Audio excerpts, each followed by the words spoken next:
Welcome to the Story Style of China Mosaic. Today, I'd like to tell you some stories about China's astronauts.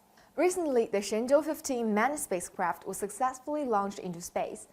Its three crew members, Fei Junlong, Deng Qingming, and Zhang Lu, became the first crew to visit China's space station since the completion of its in-orbit construction, marking a historic gathering with the three Shenzhou 14 astronauts in space. When I was a child, I also dreamed of becoming an astronaut.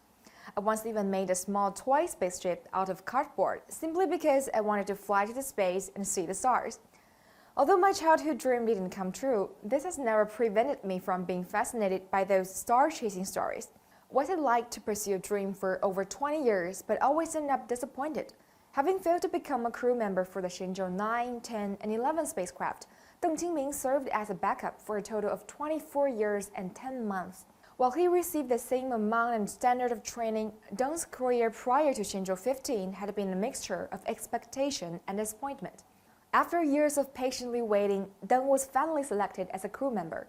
His story was no longer marked by misfortune or disappointment, but rather inspiration and a dream coming true. Deng was no longer a backup, but a fully fledged Shenzhou 15 astronaut. Deng still remembers the words of his colleague Chen Quan, who encouraged him to work hard and never give up his duty as an astronaut, regardless of whether he's a backup or a full crew member.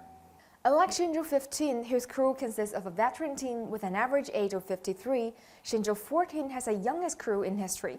As Commander Chen Dong, the youngest ever, has been to space twice.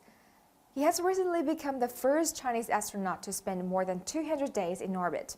6 years ago, during his first trip to space as a crew member of Shenzhou 11, Chen went viral for a conversation with the spacecraft commander Jing Haipeng.